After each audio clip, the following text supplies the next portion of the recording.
Jóvenes, muy buenos días a todos ustedes. Buen día, ingeniero. Buen día, ingeniero.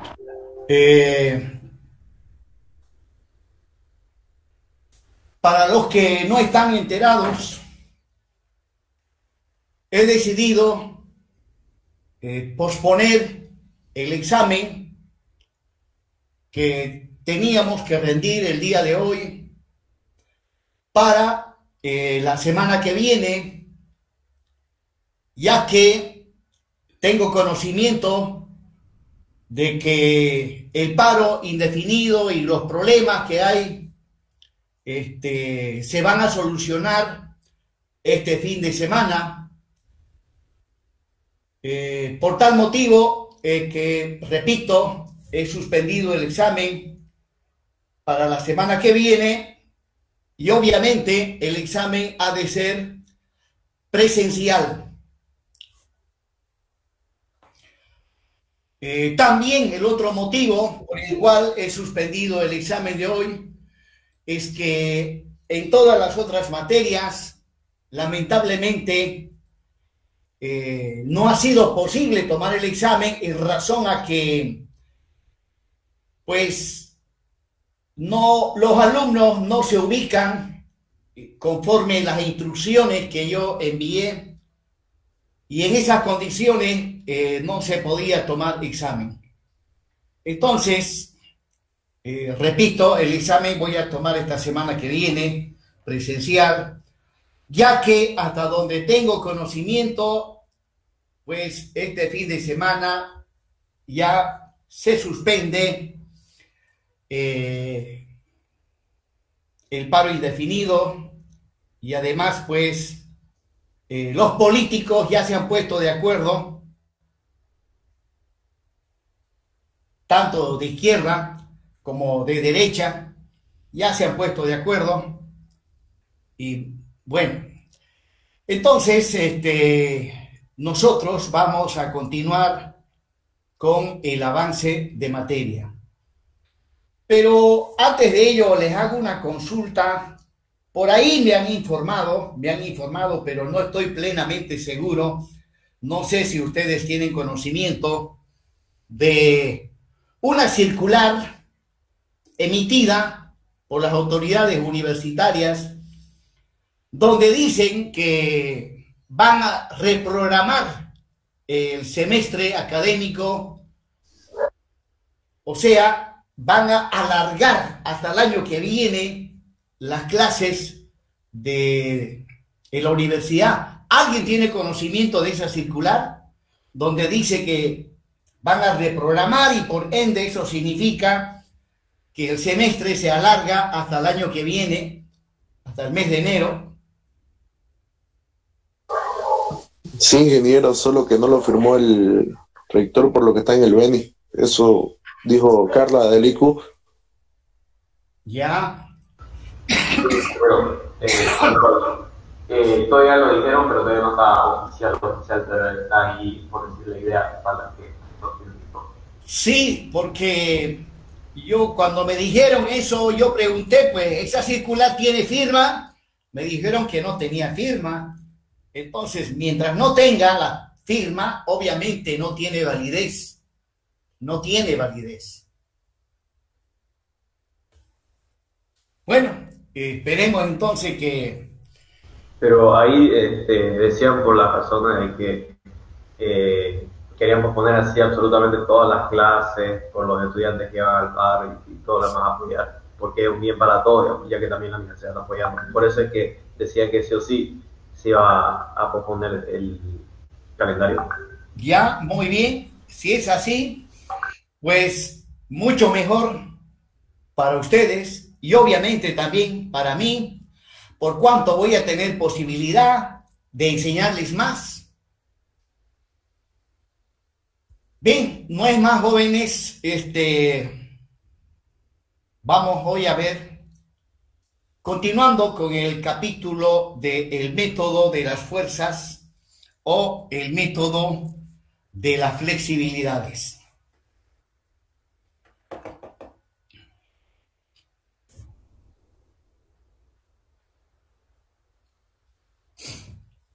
Bien, jóvenes, en este momento les voy a tomar un examen práctico, pero es un examen práctico violento, violentísimo.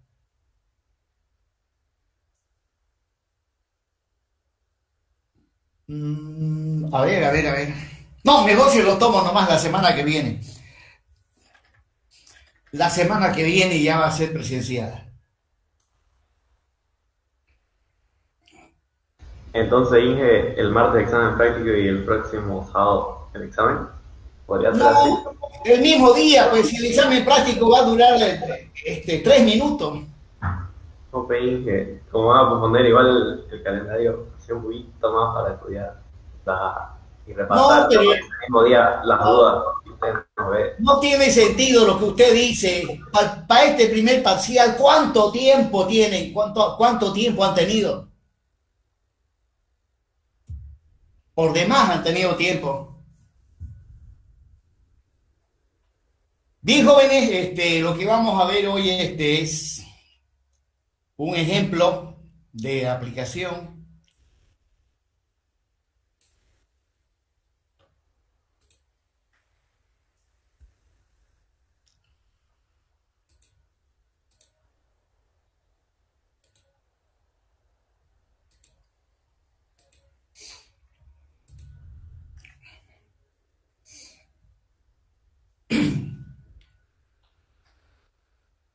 El ejemplo de aplicación que vamos a ver a continuación es la misma estructura que expuse la clase última. Lo que cambia es la carga. La carga. Esta vez vamos a analizar la misma estructura tomando como carga la temperatura. Tomando como carga la temperatura. Entonces, vamos inmediatamente. Ahí está el pórtico plano, hiperestático, desde luego. Bueno, tenemos que necesariamente identificar los nudos de la estructura, 4 en total. También tenemos que identificar las barras o cada uno de los elementos que constituyen, los elementos estructurales que constituyen a este pórtico. Luego debo indicar las longitudes o las luces de los elementos que componen a esta estructura. Y finalmente, la carga. Como acabo de mencionar, hoy vamos a trabajar con cargas térmicas. Pues bien, ahí estoy exponiendo que en la parte superior de las barras 1 y 3 hay una temperatura de 45 grados centígrados. Por debajo de la barra 1, menos 10 grados centígrados. Y por debajo de la barra 3, también menos 10 grados centígrados. Bueno, datos adicionales para la resolución de este problema es la temperatura inicial, para el cual estoy tomando 20 grados centígrados, el coeficiente de dilatación térmica longitudinal, 10 a la menos 5 sobre grados centígrados. Para el cálculo del módulo de elasticidad longitudinal, asumiendo que el material de la estructura es hormigón, entonces para calcular el módulo de elasticidad del hormigón necesito conocer la resistencia del hormigón a compresión simple. Estoy asumiendo para esa resistencia 25 megapascales. Y allí está la formulita que pregona la norma americana para el cálculo del módulo de elasticidad del concreto u hormigón, reemplazando en esta fórmula, llegamos a que el módulo de elasticidad es de 23.500 megapascales. Bueno, haciendo conversión de unidades de medida, llegamos también a que el módulo de elasticidad es de 23.500.000 kilonewtons sobre metro cuadrado. Bueno, las unidades de medida que se acostumbra a utilizar cuando se analiza estructuras son, en cuanto a los datos de la estructura, las cargas se suelen expresar en kilonewtons, las longitudes en metros. Entonces, estamos hablando de kilonewton y metro. Bien, empezamos determinando el grado hiperestático externo. El grado hiperestático externo, ustedes ya recordarán, representa el número de apoyos que están en exceso respecto a el número de apoyos que sería necesario desde el punto de vista de la isostática. En un pórtico plano, desde el punto de vista de la isostática, en los apoyos se requiere 3 reacciones en los apoyos, desde el punto de vista de la isostática, ¿no? Y en este caso, en un apoyo empotrado voy a tener 3 reacciones, en un apoyo articulado fijo, 2 reacciones. Son 5 reacciones en total. Bueno, desde el punto de vista de la isostática, lo que se requiere es solamente 3. Bueno, por lo tanto, hay 2 reacciones que están en exceso. Eso llegaría a ser el grado hiperestático externo, ¿no? O bien, si trabajamos de una manera enteramente mecánica, pues primeramente determino el número de reacciones en los apoyos, que son 5, el número de ecuaciones de la estática para pórticos planos, son 3 las ecuaciones fundamentales de la estática, y luego el grado hiperestático externo es simplemente la diferencia entre los valores antes mencionados. 5 menos 3, 2. Entonces, la estructura que me he planteado tiene un grado hiperestático de 2. O sea, vuelvo a repetir, hay 2 reacciones redundantes, ¿no?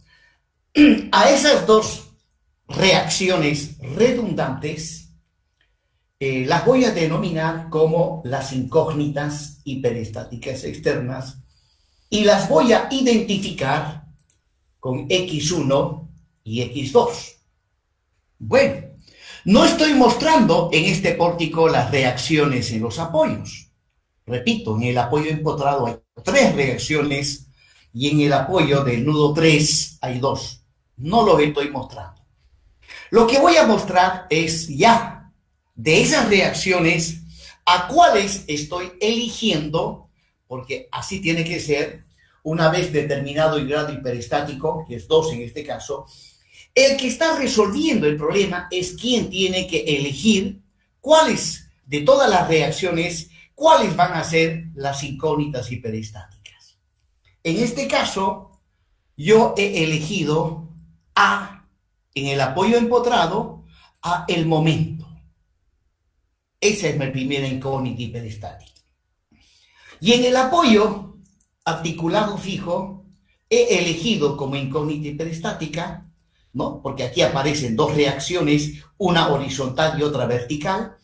He elegido a la horizontal como mi incógnita hiperestática X2. Ya le dije, la anterior clase, aquí es prohibido equivocarse. Totalmente prohibido equivocarse. Se equivocaron acá y hasta ahí nomás llegaron. El resto no sirve. Bien, proseguimos. Ahora tenemos que determinar el grado hiperestático interno. Bueno, si hablo de grado hiperestático interno, tengo que hablar de estructuras cerradas.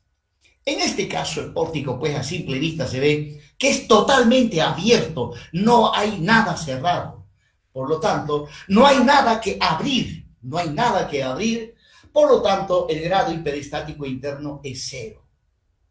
Finalmente, el grado hiperestático total es la suma del externo con el interno, y en este caso el grado hiperestático es 2. O sea, en total voy a tener 2 incógnitas hiperestáticas para la resolución de este pórtico hiperestático aplicando el método de las fuerzas. Proseguimos. Nuevamente estoy mostrando ya la estructura con las incógnitas hiperestáticas. A esto le llamo la estructura inicialmente planteada, ¿no? Esta es la estructura inicialmente planteada. Ahora, para su resolución, hay muchísimos métodos, ¿no? Ahí tenemos el método de Cross, tenemos el método de las fuerzas, tenemos el método de las deformaciones, tenemos el método de los elementos finitos. Pues bien, los métodos más utilizados en la actualidad son el método de las deformaciones y el método de los elementos finitos, ¿no? Bueno, de repente me dirá, ingeniero, si los más utilizados son el método de las deformaciones y método de elementos finitos, entonces, ¿para qué vemos este método? Bueno, resulta que el método de las deformaciones, ¿ya?, no funciona sin el método de las fuerzas. Lo mismo, el método de las fuerzas no funciona sin el método de los trabajos virtuales, ¿no? El método de los trabajos virtuales es un método para el cálculo de las deformaciones en estructuras isostáticas. Y eso se aplica en el método de las fuerzas. O sea, hay una relación directa entre el método de los trabajos virtuales, el método de las fuerzas, el método de las deformaciones y finalmente el método de los elementos finitos. Por lo tanto, si yo quiero aprender el método de los elementos finitos, entonces tengo que aprender los tres primeros. Método de los trabajos virtuales, método de las fuerzas, método de las deformaciones, y recién estoy en condiciones de poder aprender el método de los elementos finitos. Bien, proseguimos. A continuación, en base a la estructura inicialmente planteada, y una vez habiendo elegido las incógnitas hiperestáticas, estoy en condiciones de determinar la estructura denominada estructura isostática equivalente. Bueno, recordarán que la estructura isostática equivalente es la misma estructura, bueno, no exactamente la misma, pero es la estructura inicialmente planteada con los apoyos modificados. Entonces, ahí está la estructura y observen que no estoy mostrando los apoyos porque los tengo que modificar. Solamente se modifican aquellos apoyos que llevan una o más incógnitas hiperestáticas. Bueno, en este caso, esta estructura tiene dos apoyos, uno empotrado, otro articulado fijo. Y en ambos apoyos hay incógnitas hiperestáticas. Por lo tanto, los dos los tengo que modificar. Bueno, ¿cuál es el criterio para modificar los apoyos? El criterio depende de la incógnita hiperestática. Depende de la incógnita hiperestática. Por ejemplo, en el nudo 1 tengo un apoyo empotrado. La característica de un apoyo empotrado es que ese apoyo restringe en su totalidad las deformaciones del nudo donde se encuentra aplicado ese apoyo. En este caso es el nudo 1. El apoyo empotrado restringe en su totalidad todos los desplazamientos lineales y angulares. O sea, en un apoyo empotrado no hay desplazamientos de ninguna índole. Bueno, ahora, de todas las restricciones que impone el apoyo empotrado, debo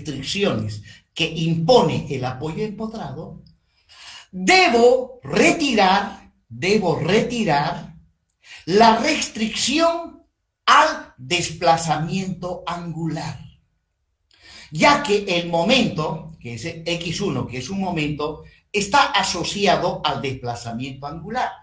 Por lo tanto, de todas las restricciones que impone el apoyo empotrado, debo eliminar o retirar la restricción al desplazamiento angular.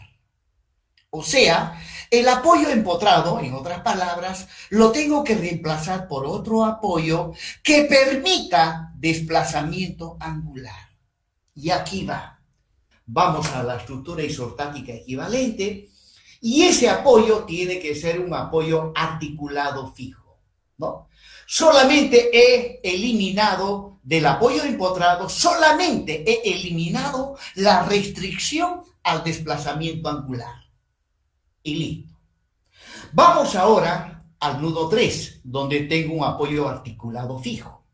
Este apoyo articulado fijo me restringe el desplazamiento horizontal y el desplazamiento vertical. Me restringe esos dos desplazamientos lineales. Pues bien, mi incógnita hiperestática es una fuerza horizontal. Por lo tanto, de las dos restricciones que impone este apoyo, debo retirar o eliminar la restricción al desplazamiento horizontal. En otras palabras más sencillas, debo reemplazar este apoyo por otro apoyo que permita desplazamiento horizontal. Bueno, y eso obviamente tiene que ser un apoyo articulado móvil. Móvil en la dirección de la incógnita hiperestática X2. ¿No? Si el nudo 3 hubiese elegido como incógnita hiperestática a la reacción vertical, entonces en ese caso este apoyo lo hubiese modificado eliminando la restricción al desplazamiento vertical. Por lo tanto, este apoyo ya no era el que está aquí. Tendría que ser este mismo, pero girándolo 90 grados. Bien, proseguimos. Una vez obtenida la estructura isostática equivalente, inmediatamente nos planteamos la estructura principal. La estructura principal es la estructura isostática equivalente, pero sin las cargas. ¿Ya? La estructura principal es la estructura isostática equivalente, pero sin cargas. Ahí está. Y si quiere también lo puedo limpiar un poco más, ¿ya? Solamente muestro los nudos y bueno, debería mostrar también las barras. He limpiado demasiado. Bueno, de todas maneras, ahí está la estructura principal, que es la estructura isostática equivalente sin cargas. Bien, proseguimos. Ahí está nuevamente, esta vez vamos a trabajar con la estructura isostática equivalente, donde las incógnitas ahora las tenemos que considerar como cargas. Por lo tanto, las cargas que debo tomar en cuenta para el análisis de la estructura isostática equivalente son la temperatura, X1 y X2. La temperatura podríamos decir que es la carga externa propiamente dicha, ¿no? La temperatura es la carga externa propiamente dicha. Bueno, ¿cómo resolvemos la estructura isostática equivalente? Aplicando el principio de superposición de efectos, ¿no? Analizamos por partes, vamos resolviendo por partes, ¿no?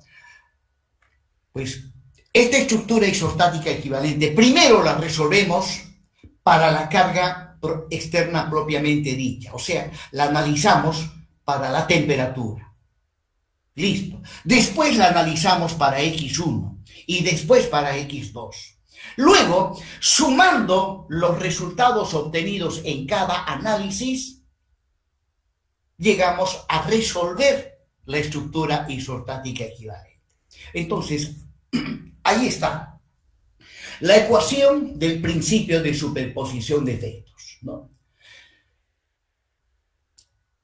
En E sub 0 o E sub 0 es la estructura donde se analiza tomando en cuenta la temperatura, que es la carga externa propiamente dicha. E sub 1 es la estructura donde se analiza tomando en cuenta X1 y E sub 2 tomando en cuenta X2.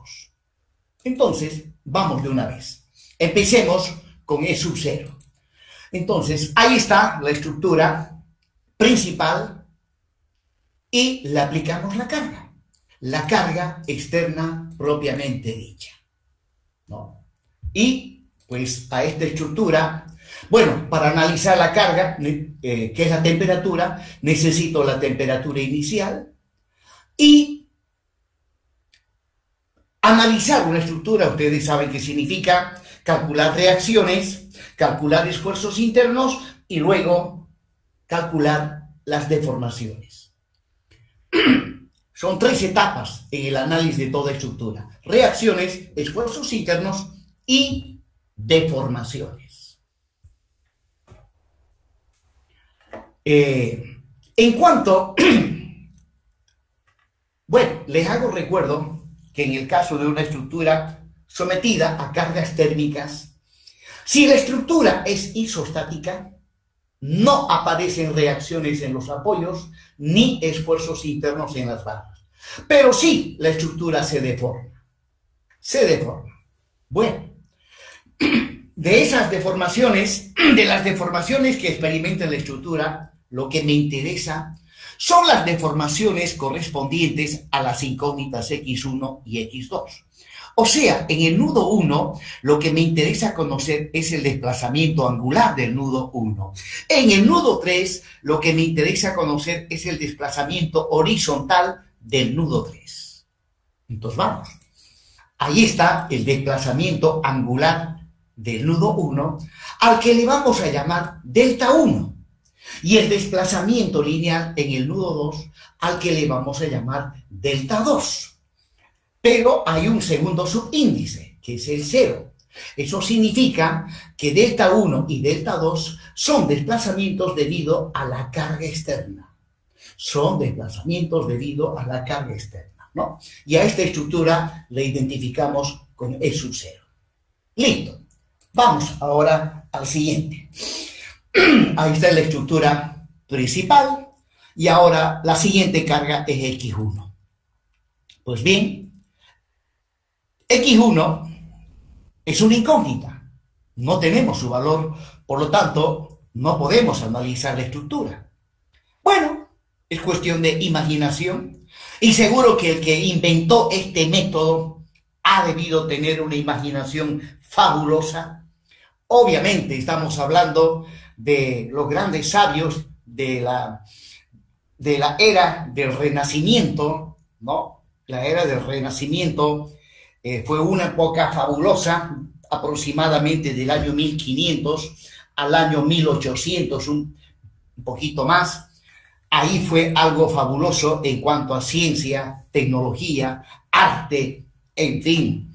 Bueno, entonces, uno de los autores, que fue Maxwell, un gran genio, un genio matemático, pues él fue el que creó este método. Se le dice, bueno, no tengo la incógnita, pues voy a resolver dándole un valor unitario. Entonces, para ese valor unitario se calculan las reacciones, los esfuerzos internos y las deformaciones, ¿no? Y a esa estructura se le llama E sub 1, ¿no? Y luego, pues, todo eso que se analizó, reacciones, esfuerzos internos y las deformaciones, pues se lo multiplica por el valor verdadero de X1. O sea, calculó para X igual a 1 y dijo, cuando ya conozca el valor verdadero de X1, todo lo que calculé, pues lo multiplico por el valor verdadero de X1, que aún no lo conozco. Bueno, lo que interesa en E sub 1 son también las deformaciones. Y ya dije, ¿cuáles deformaciones? Las que tienen que ver con las incógnitas hiperestáticas. O sea, en el nudo 1, lo que me interesa conocer es el desplazamiento angular, que le llamamos delta 1, y en el nudo 3, el desplazamiento lineal, que le llamamos delta 2. El segundo subíndice, que es 1, me dice que el causante para que aparezcan estas deformaciones es la carga X1. ¿ya? Delta 1, 1, delta 2, 1 son deformaciones debido a X1, obviamente con valor unitario, ¿no? Cuando tenemos deformaciones debido a cargas unitarias, esas deformaciones no son otra cosa que los coeficientes de flexibilidad, ¿no? Los coeficientes de flexibilidad. Bien, proseguimos. Ahora, otra vez agarro la estructura principal y ahora va la siguiente carga, es X2, cuya magnitud también desconocemos, le damos un valor unitario y para ese valor unitario analizamos la estructura, reacciones, esfuerzos internos y deformaciones. Y a esa estructura le llamamos E2, ¿no? Y bueno, todo lo analizado lo multiplicamos por el valor verdadero de X2 que no se conoce. Bien, en el análisis de E2, ¿no? Las deformaciones. Estimo que bajo esta carga X2, ¿no? Estimo que se ha deformado de esta manera. Por lo tanto, lo que interesa conocer es el desplazamiento angular del nudo 1 y el desplazamiento lineal horizontal del nudo 3. Entonces, el desplazamiento angular del nudo 1 le llamo delta 1 y al otro le llamo delta 2. Pero hay un segundo subíndice. El segundo subíndice me dice que estas deformaciones es debido a la carga X2. La carga es X2. Bueno, ahí he hecho un pantallazo en términos globales o generales del camino que se debe seguir para resolver estructuras hiperestáticas aplicando el método de las fuerzas. Y ahora vamos a analizar ya con más especificidad E0, E1 y E2. Bien, pero antes de ello, antes de analizar E0, E1 y E2 con más detalle, aquí estoy haciendo nuevamente un resumen de la descripción general que hice de los pasos que debemos seguir para resolver esta estructura, ¿no? Ahí está E0, E1 multiplicado por X1 y E2 multiplicado por X2. Y ahí están también las deformaciones. Bueno,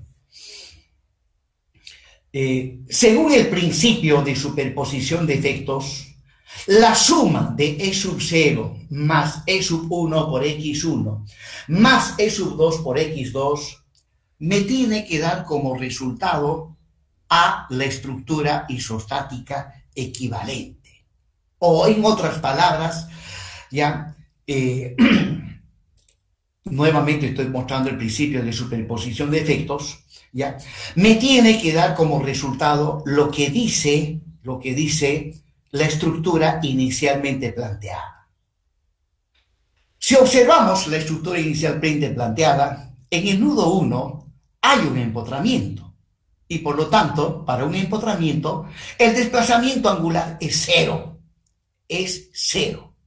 Entonces, si aplico el principio de superposición de esto, sumo E0 más E1 por X1 más E2, X2, y esto lo aplico a las deformaciones, ¿no? Apliquémoslo al desplazamiento angular del nudo 1. Entonces, aplicando esto al desplazamiento angular del nudo 1, delta 1, 0 más delta 1, 1 por X1 más delta 1, 2 por X2 me tiene que dar 0. Ahí está. O sea, en términos más técnicos, la componente en Z del desplazamiento angular del nudo 1 es 0. Bueno, yo estoy trabajando en el plano. Por lo tanto, en el plano intervienen los ejes cartesianos X, que es horizontal, y el eje cartesiano Y, que es vertical. Y el eje cartesiano Z llegaría a ser perpendicular a la pantalla de mi monitor. Obviamente, no los estoy mostrando, ¿no? Y todo desplazamiento angular es un vector. Y ese vector, en este caso, estaría en la dirección del eje cartesiano Z. Bueno, ahora aplico nuevamente el principio de superposición de efectos al desplazamiento lineal del nudo 3, ¿no? Por lo tanto, delta 2, 0, más delta 2, 1 por x1, más delta 2, 2 por x2, también me tiene que dar 0. ¿No? Me tiene que dar 0. ¿No? O sea, del nudo 3, la componente en x del desplazamiento lineal del nudo 3 tiene que dar 0. En el examen práctico que les tomé en la anterior clase, muchos confundieron, no entendieron el problema, ¿no? En ese práctico les pedí calcular la componente en Y. No sé por qué razón, algunos calcularon la componente en X.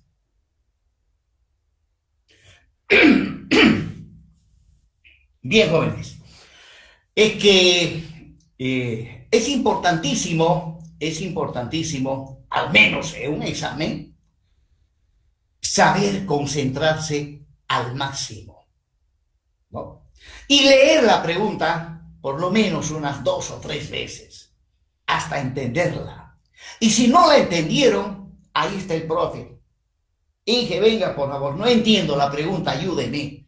Ahí el docente está obligado a ayudar a que el alumno entienda, ¿no? Porque si el alumno no entiende la pregunta, no lo va a poder resolver, ¿no?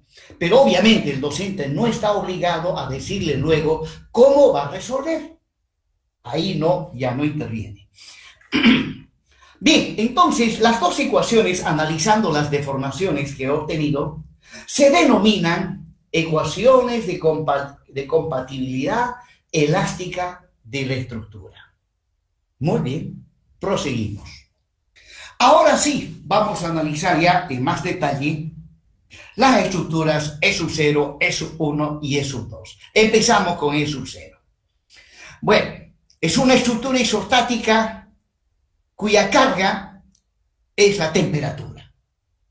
Bueno, ustedes saben que si la carga es temperatura en una estructura isostática, no aparecen reacciones en los apoyos ni esfuerzos internos en las barras, pero sí se deforma. Entonces, pues, si vamos al cálculo de las reacciones, teóricamente ahí aparecerían 2 reacciones, en este otro lado una reacción, y bueno, pues esas reacciones son nulas directamente, ¿no?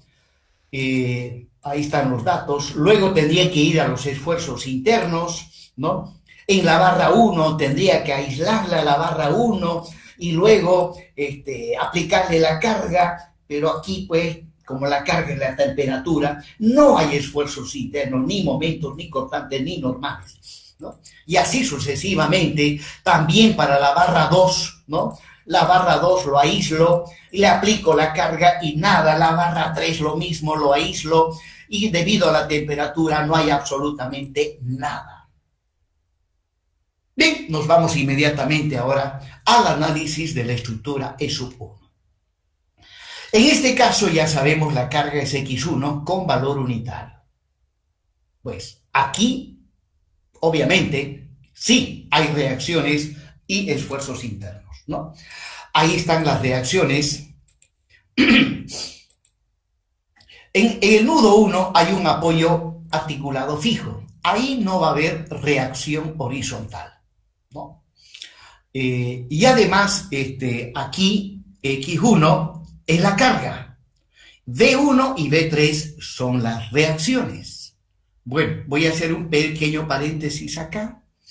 Y a esto que es la carga, a ver si puedo. Vale, no. Esto está. Ahora sí. A eso que es la carga, le voy a dar un color rojo. Listo.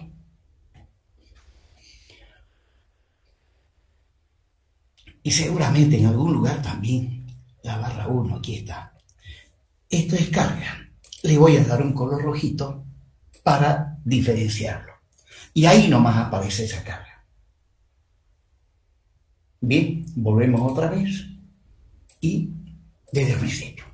Bien, ahí está la estructura E sub 1, ¿no? La carga es X1 y ahora hay que analizarla.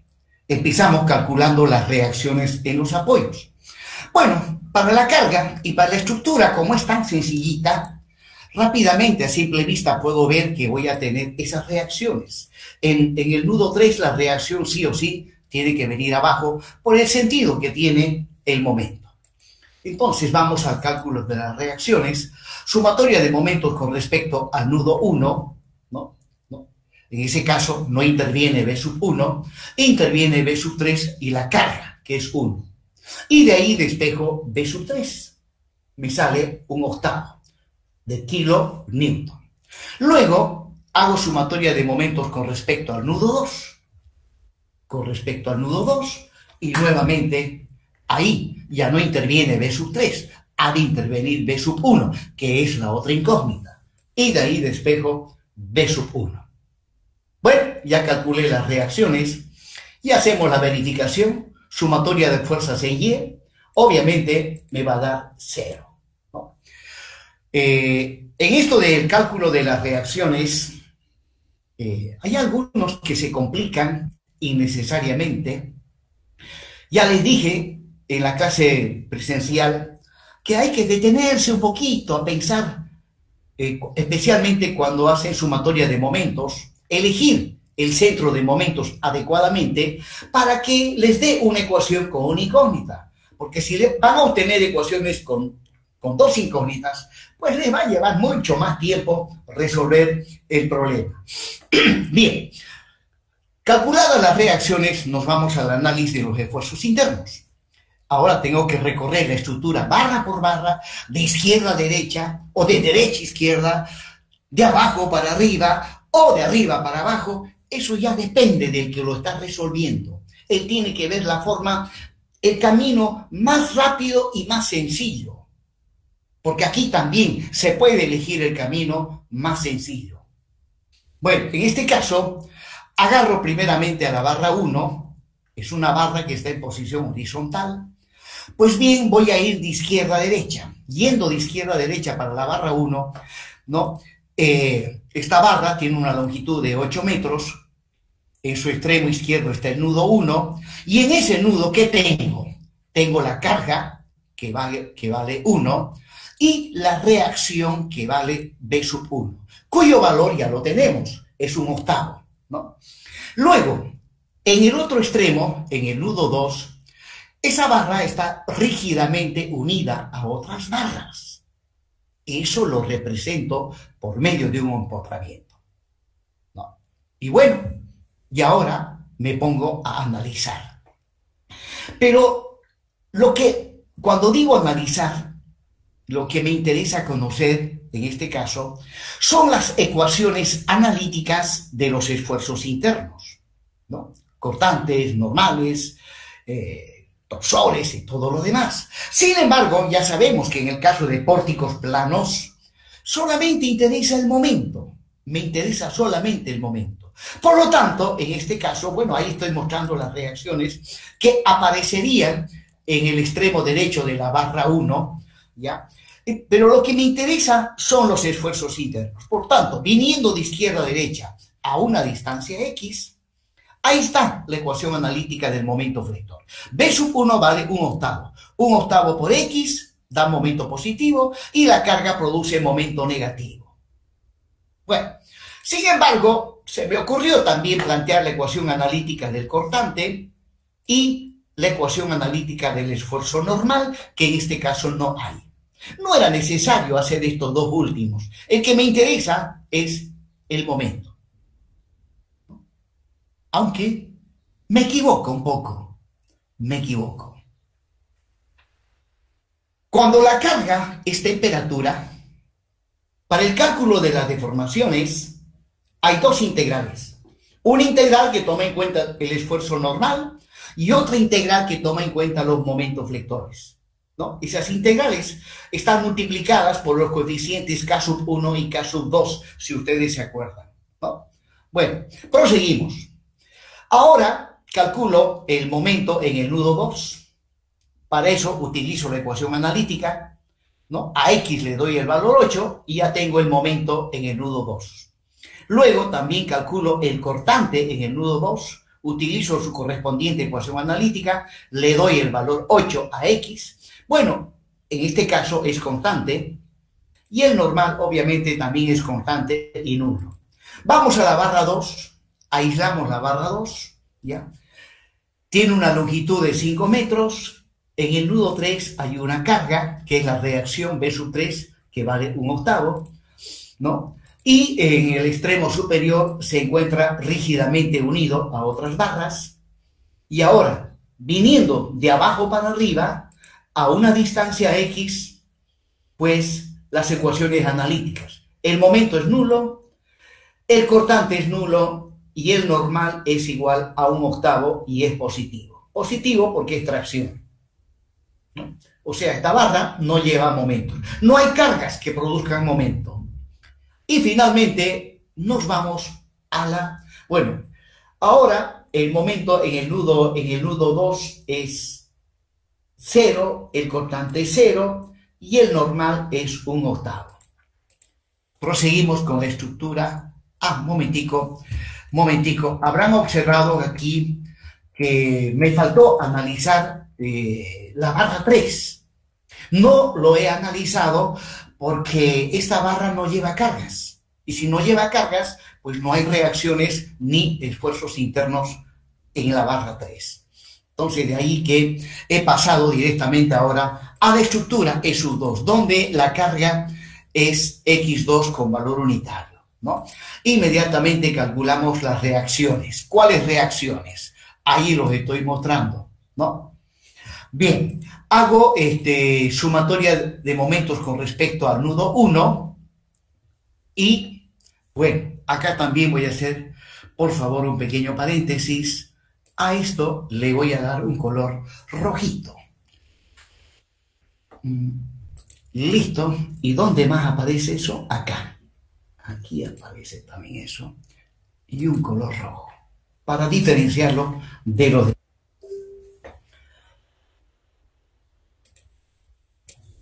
Bien, la estructura E sub 2, la carga.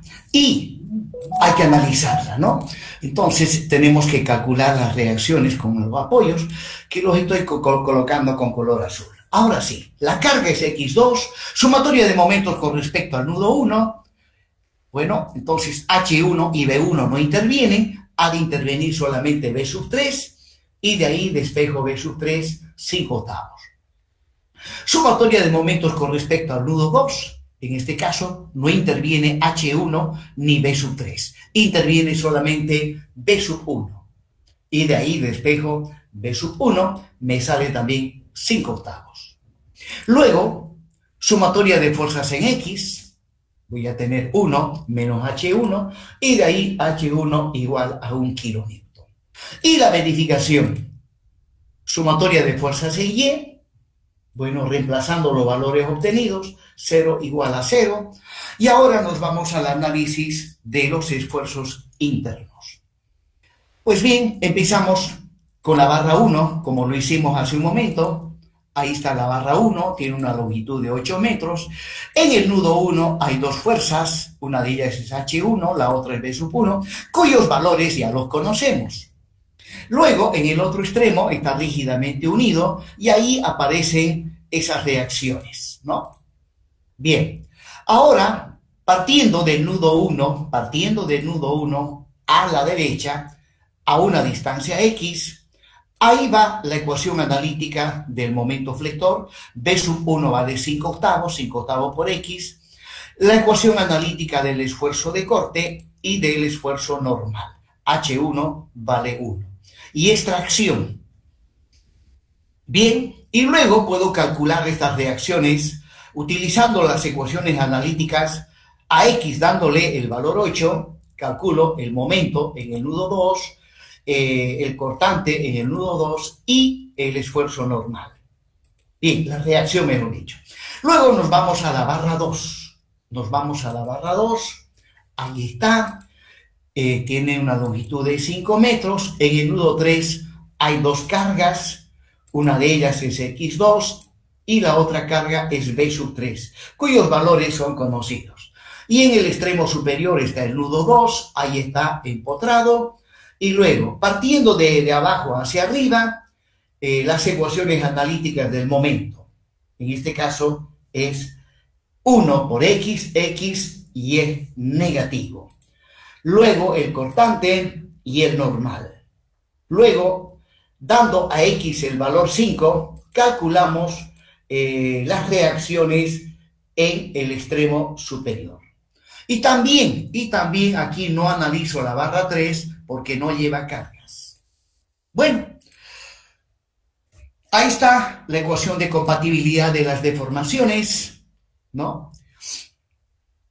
Donde delta 1, delta 1, 0 y delta 2, 0 son las deformaciones o desplazamientos debido a la carga externa propiamente dicha. O sea, son las deformaciones debido a la temperatura. La carga, en este caso, es la temperatura.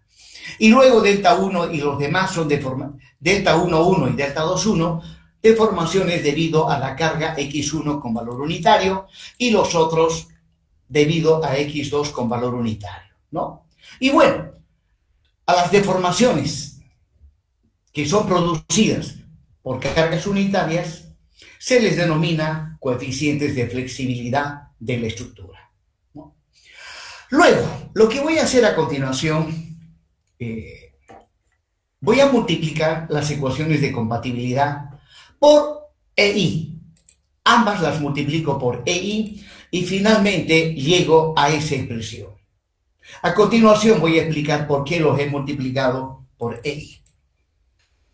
Bien, ahí está la estructura isostática equivalente y ahí, en esta tabla, he ordenado los resultados obtenidos al haber analizado las estructuras E sub 0, E sub 1 y E sub 2. Habiendo analizado la estructura E sub 0, ahí, como la carga es la temperatura, no hay reacciones en los apoyos ni esfuerzos internos. Habiendo analizado la estructura E sub 1, ¿ya? Ahí están las ecuaciones analíticas del momento y del normal. Y habiendo analizado la estructura E sub 2, ahí están las ecuaciones analíticas de los momentos y de los normales. Y en la última columna, ¿no? Los límites de la variable x para cada barra. Eso está en función de la longitud de las barras. Bueno, esta tablita es importante porque me ayuda a trabajar de manera más ordenada en el cálculo de las deformaciones.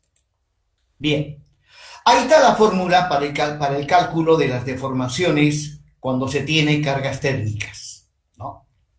Observen que en esta ecuación está el momento y el normal, pero ambas llevan una barrita encima, o sea, lo que intervienen son el momento y el normal debido a la carga virtual, debido a la carga virtual.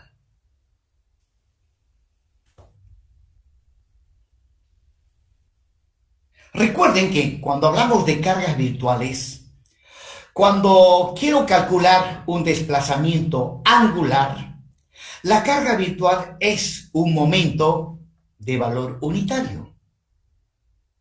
Cuando quiero calcular un desplazamiento lineal, la carga virtual es una fuerza de valor unitario, ¿no?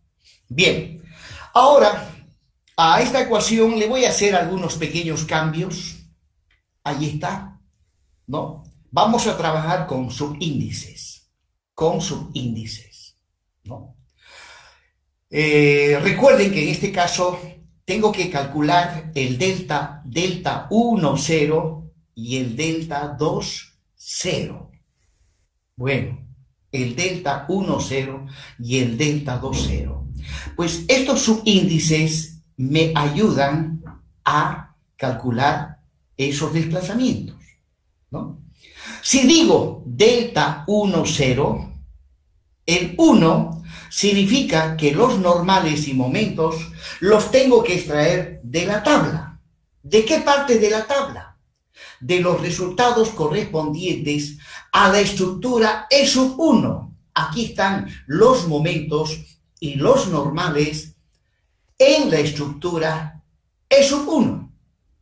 Entonces, cuando calcule el delta 1, 0, los normales los voy a sacar de esta columna y los momentos de esta columna. Luego, cuando calcule el delta 2, 0, el 2 me dice que los momentos y normales los tengo que traer de estas últimas, de estas columnas. O sea, los normales de esta columna y los momentos de esta otra columna. Bien, ahí está. Pero observen que lo he multiplicado, todo lo he multiplicado por EI. El miembro derecho y el miembro izquierdo lo he multiplicado, ¿no? Al multiplicar ambos miembros de una ecuación por un mismo número, la ecuación no queda alterada. Bueno, entonces, en definitiva, esta es la fórmula que voy a calcular. Empecemos calculando. Bueno, ahí están los datos adicionales. Pues resulta que antes de aplicar esta fórmula, previamente voy a calcular el K sub 1 y el K sub 2 para las diferentes barras de la estructura que estoy analizando, ¿no? Debo calcular K sub 1 y K sub 2 para cada una de las barras de la estructura. Bueno, H es, recuerden que las barras son de 20 por 60, significa que la altura es 60 centímetros o 0,6 metros. Bien, empecemos analizando K1 y K2 para cada una de las barras. En este caso estoy agarrando de una vez a la barra 1 y a la barra 3, ya que ambas barras están en las mismas condiciones de carga. Tienen las mismas condiciones de carga. Arriba, en ambas barras, la temperatura es 45. Debajo, en ambas barras, la temperatura es menos 10. Entonces, están sometidas al mismo estado de carga. En cambio, la barra 2, no. A un lado es menos 10 y al otro lado también es menos 10. Entonces, agarro lo que voy a calcular, tiene validez para la barra 1 y para la barra 3. ¿No? Calculo el delta TI, que es T sub I menos T sub 0. En este caso, para la barra 1 y la barra 3, la temperatura al exterior está arriba y la temperatura al interior está debajo. Por lo tanto, T sub I menos T sub 0. Eso es igual, temperatura al interior es menos 10, menos T sub 0, que es 20, me da menos 30. Luego, vamos a calcular el delta TE, que es T sub E menos T sub 0. La temperatura al exterior menos la temperatura inicial. Con esto calculamos la temperatura al exterior 45, al interior menos 20, me da 25 grados centígrados. Por lo tanto, la variación de temperatura al exterior es 25 grados centígrados y la variación de la temperatura al interior es menos 30 grados centígrados. Bien, listo. Ahora voy a la barra 2. Para la barra 2, bueno, tanto a la derecha como a la izquierda tengo los mismos valores, por lo tanto me puedo equivocar, no pasa nada, ¿no? Sin embargo, para la barra 2, si yo dibujo la barra de abajo para arriba, entonces el que está a la izquierda es la temperatura al exterior y el que está a la derecha es la temperatura al interior. Bueno, me acuerdo que teníamos que pasar algunas clases adicionales de RAM, pero cuando quise pasar había algunos alumnos que no podían, se les cruzaba, me decían. Bueno, de todas maneras, vamos a fijar un horario, ya pues si algunos no pueden, ni modo, alguien lo grabará y les va se lo va a pasar lo grabado. Y además que esos cursitos adicionales que les voy a dar sobre RAN Element no es obligatorio, no está en el programa analítico, no está en el plan de estudio, simplemente es porque, bueno, porque de repente se me ocurrió y listo. Bueno, ahora para la barra 2, delta TI, T sub I menos T sub 0. Menos 10, menos 20, menos 30. Delta T, lo mismo, menos 30. Bien, ya tengo las variaciones de temperatura y ahora proseguimos. Ahora volvemos a la barra 1 y 3, ¿no? Ahí está el módulo de elasticidad longitudinal multiplicado por el momento de inercia. Haciendo cálculos, esto me da 84.600 kilonewtons sobre metro cuadrado. Bien, proseguimos. Bueno, aquí nadie me corrige. Nadie me corrige. Esto está mal. Esto está mal. Esto no es kilonewton sobre metro cuadrado.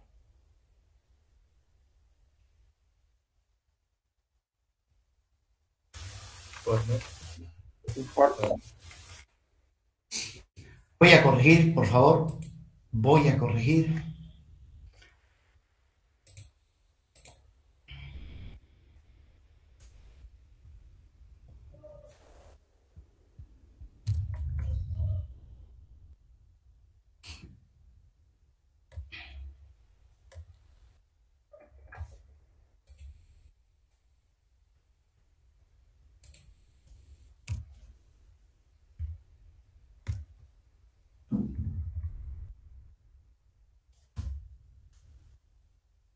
Bueno, esto está de más, parece.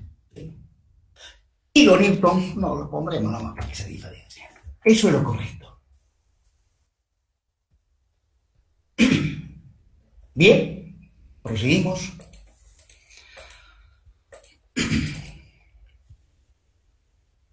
Bien. Para la barra 1 y 3 habíamos determinado que la variación de temperatura al interior es menos 30 grados centígrados y la variación de temperatura al exterior 25 grados centígrados. Luego, entonces ahora puedo calcular el K sub 1. No, simplemente debo reemplazar acá. Alfa sabemos que es 10 elevado a la menos 5 sobre grados centígrados, ¿no? Reemplazando y haciendo cálculos, me sale menos 2,5 por 10 elevado a la menos 5. Lo mismo acá, ¿ya? Y, pues bien, y ahora, este K sub 1 lo he multiplicado por este EI, por EI. Veamos, verifiquemos, por favor. 2,5 por 84,600.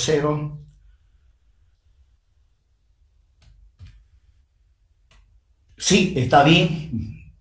Sale 2.115. Muy bien. Vamos ahora al K sub 2. Reemplazando valores, he llegado a este valor. Y K sub 2 lo multiplico por EI. Y voy a llegar a ese valor.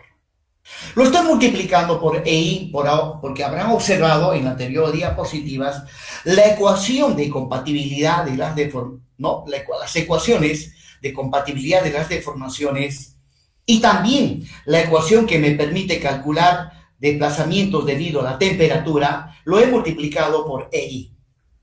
Bien, vamos ahora a la barra 2. Vamos a la barra 2.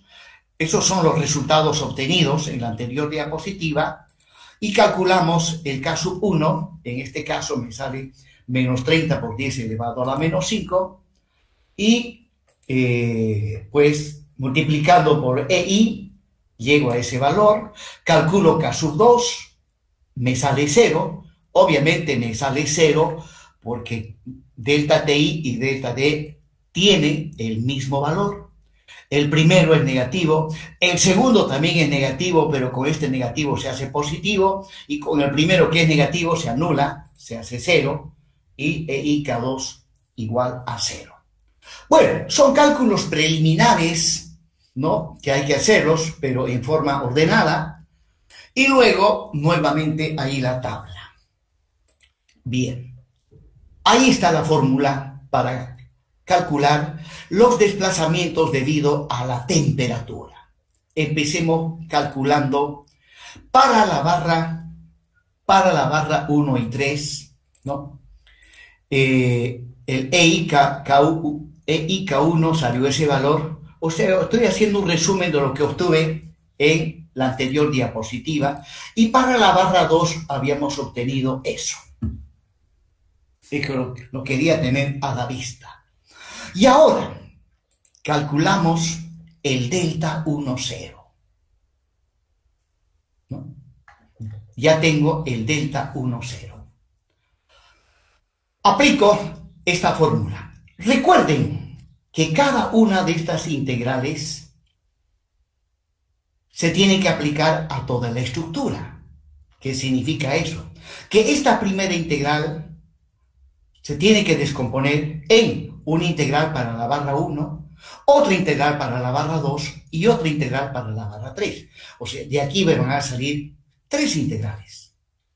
Obviamente tomando en cuenta los normales. Luego, en esta otra también, una integral para la barra 1, para la barra 2, para la barra... 3 integrales. En total, 6 integrales tendrían que aparecer, ¿no? Sin embargo, me voy a ayudar con la tabla para hacer simplificaciones, puesto que, miren, cuando esté calculando el delta 1, 0, ¿no? y tengo que trabajar con los resultados obtenidos en la estructura E sub 1, ¿no? Cuando calcule delta 1, 0, tengo que trabajar con el M1 y el N1. Y observen que en varios lugares hay 0. Hay 0. Eso me va a ayudar a simplificar, ¿no? Entonces, vamos inmediatamente. Tengo que trabajar con los datos correspondientes a la estructura E sub 1. Entonces, ahí está el delta 1, 0, ¿no? El normal lo saco de acá, ahí dice N1, y el momento dice M1 también de acá, ¿no? Esa manera de utilizar subíndices es una ayuda para obviar conceptos que a veces complican la resolución del problema. Porque cuando aplico el método de los trabajos virtuales y quiero calcular una cierta deformación, necesito saber cuál es la estructura con